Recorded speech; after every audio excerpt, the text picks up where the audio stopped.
Hello students, today we are going to see a chapter in our English Balbharti book. So please open your English Balbharti textbook. See on page number 23, lesson number 10, 3 sacks of rice. Okay, what we are going to see? A story of 3 brothers and a family with them, and the name of the lesson is 3 sacks of rice. मतलब sacks मतलब क्या होता है? Yes, गोनिया बोलते हैं ना हम लोग, उसकी चावल की. ओके, कितनी? 3. तो देखो ये स्टोरी आज हम लोग देखने वाले हैं कि जो हमें, आप लोगों ने बहुत सारी स्टोरी सुनी होगी 3 ब्रदर्स की. आज वैसे ही एक स्टोरी हम लोग देखने वाले हैं.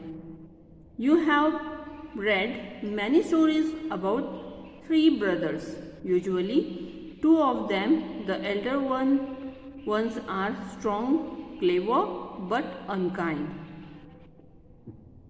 ज़्यादातर आपने ऐसी स्टोरियाँ सुनी होगी. ज़्यादातर जो एल्डर वंस होते हैं, बड़े वाले ब्रदर्स होते हैं, वो स्ट्रॉन्ग और क्लेवर तो होते हैं लेकिन वो unkind.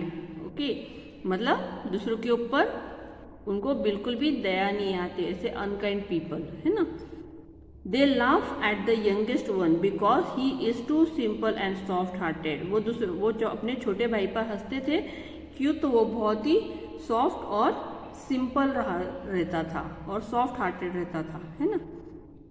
Our story also has 3 brothers. वैसे ही हमारी भी इस स्टोरी में 3 ब्रदर्स है जो कि एक छोटे से टाउन में रहते थे.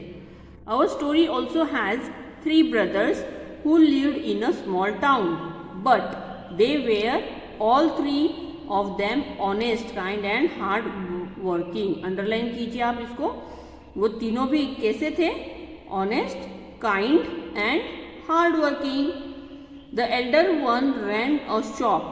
जो सबसे बड़ा वाला था वो शॉप चलाता था, दुकानदार था वो. The middle one was a priest.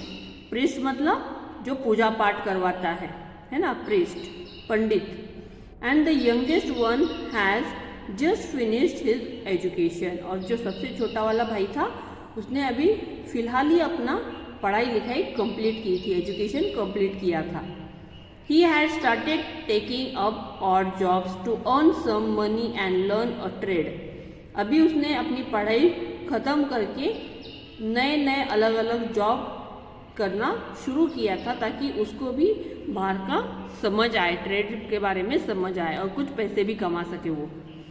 All 3 of them were fond of their mother. तीनों भी अपने मम्मी से बहुत प्यार करते थे. She had worked hard to bring up the 3 of them after the sudden death of their father.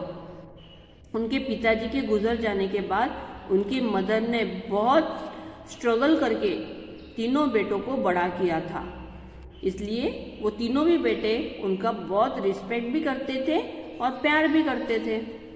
One day their father friend visited the mother and he said, sister you know that I have a very prosperous business.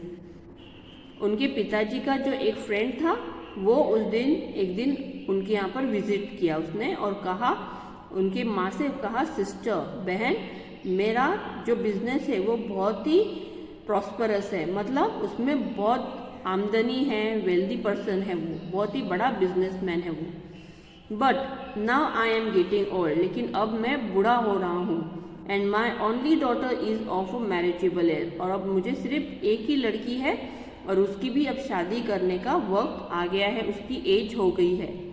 I am looking for a son in law. मैं भी अपने बेटी के लिए एक husband ढूंढ रहा हूँ, सन इन लॉ ढूंढ रहा हूँ. Who would be a good husband to my daughter and who would also handle my business well. I like all your sons.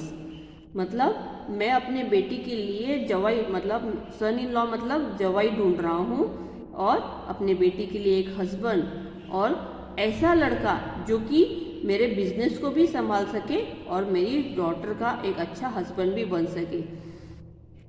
आपके तो सभी बच्चे बहुत अच्छे हैं. I like all your sons. आपके तीनों भी बेटे मुझे बहुत पसंद है। इफ़ यू परमिट, अगर आप मुझे इजाज़त दो, परमिट मतलब परमिशन को बोलते हैं परमिट, अगर आप मुझे इजाज़त दो तो। I will marry my daughter to one of them but before that I have a plan, मैं आपके एक बेटे से उसकी शादी करना चाहूँगा अगर आप मुझे परमिशन दो तो, और उसके पहले मेरे पास में एक प्लान है।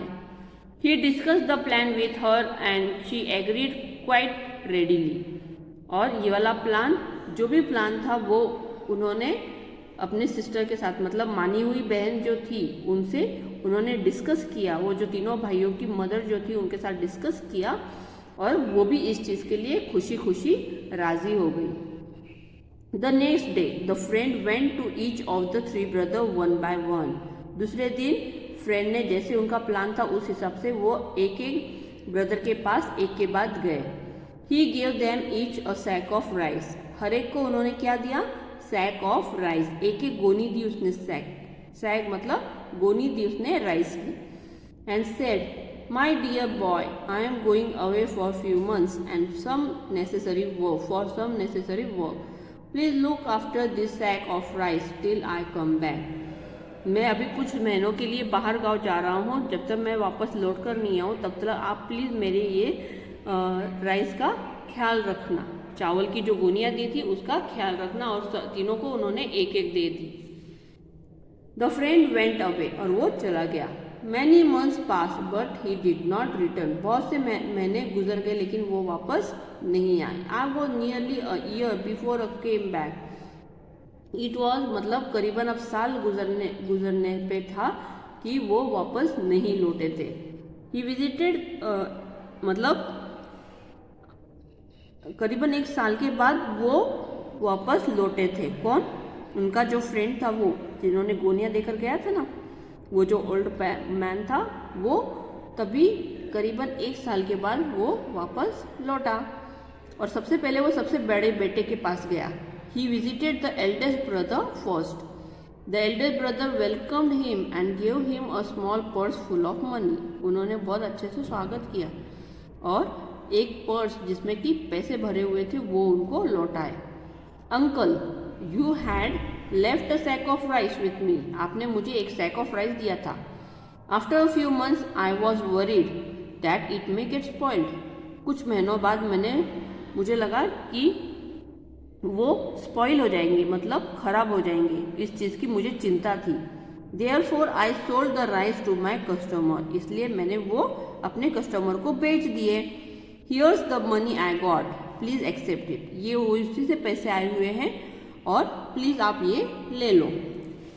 Thank you my boy, you are such a honest person, मतलब आप बहुत ही ऑनेस्ट हो, आपने वो पैसे अपने पास न रखते हुए मुझे लौटा रहे हो, तो आपकी इसकी प्रामाणिकता बोलते हैं ना, उसमें वो नज़र आती है। You are very honest person. Now see on next page. Then the friend went to see the middle brother, फिर वो छोटे मिडल ब्रदर के पास गए। हु वॉज अ प्रीस्ट, जो कि प्रीस्ट थे।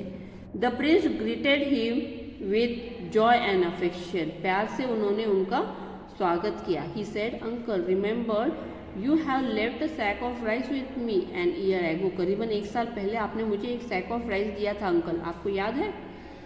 I had kept it many months, बहुत महीनों मैंने रखा, but I was worry that it may gate spoil, और मुझे भी चिंता होने लगी कि वो अब इतने दिन रखकर वो खराब न हो जाए। I distributed the rice among the poor in your name, आपके नाम से मैंने वो गरीबों में बांट दिया।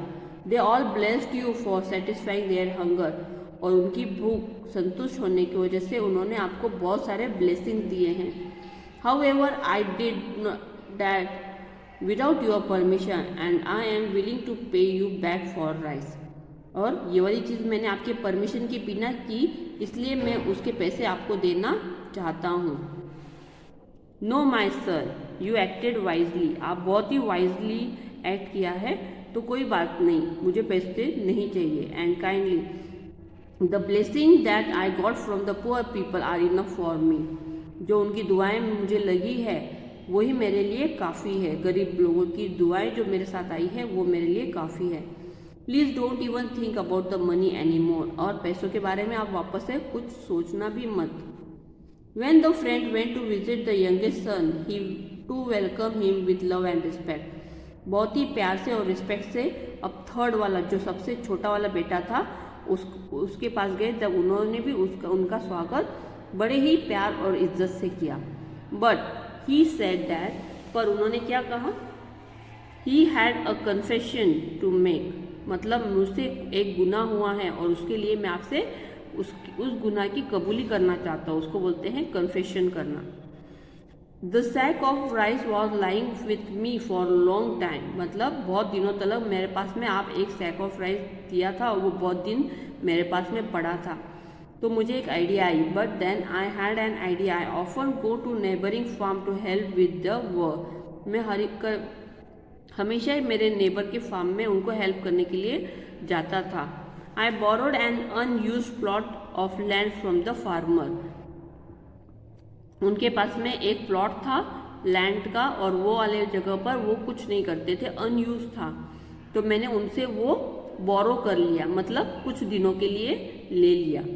आई exchange a sack of rice for paddy and sold the paddy in the plot. और मैंने वो सैक ऑफ राइस देकर उसकी जगह पर पैडी खरीद ली, जो कि मैं उस प्लॉट में मैंने बो दी वो पैडी.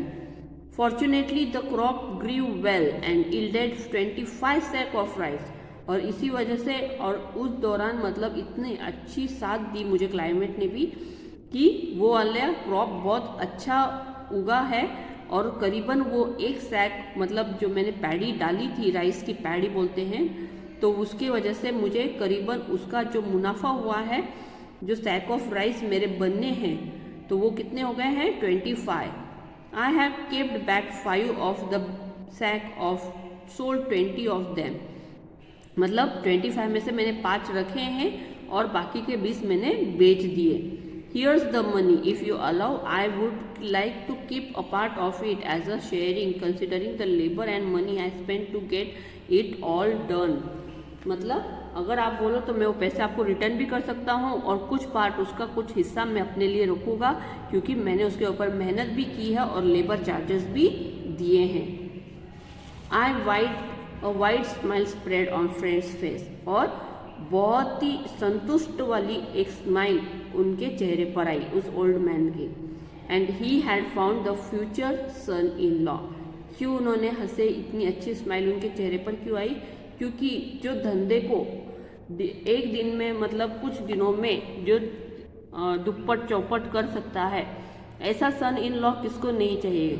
और एज अ बिजनेसमैन उनको ये वाला बेटा, सबसे छोटा वाला बेटा उनको बहुत ज़्यादा पसंद आया. और उन्होंने मन की मन में कहा कि यही अपने बेटी के लिए काबिल इंसान है और हमारा जवाई बनने के लिए भी एक काबिल इंसान मैंने ढूंढ लिया. ऐसे मन में सोच के उन्होंने स्माइल दी. अंडरस्टूड स्टूडेंट, अंडरस्टूड दी स्टोरी? यस. आप लोगों को ये वाला जो चैप्टर है, इस चैप्टर का जो पैसेज है, एक पार्ट आएगा आपको और वो आपको एग्जाम में एज अ पैसेज आएगा. मतलब अब आपको स्टोरी तो समझ गई है, अब इसके आधार पर कुछ क्वेश्चन होंगे. अब जैसे अगर मैं क्वेश्चन पूछती हूँ आपको कि what common qualities did the 3 brothers have, उनमें कौन सी खूबियाँ थी तीनों ब्रदर्स के अंदर, कैसे थे वो बेटे, तीनों भी बेटे कैसे थे, बोलो. Honest, kind and hard working. कैसे बेटे थे, honest, kind and hard working. तो ये उनमें खूबियाँ थी. ओके, तो आपको ऐसे पैसेज आएगा और कुछ क्वेश्चंस दिए गए हैं और उनको इस पैसेज को पढ़कर आपको उसमें से आंसर फाइंड करके सेंटेंस फॉर्म करके आपको आंसर लिखने होंगे एग्जाम में. ठीक है, तो आप लोग ये वाला लेसन बहुत अच्छे से पढ़ेंगे और ट्राई करेंगे उसके आंसर्स लिखने की. Okay students, bye.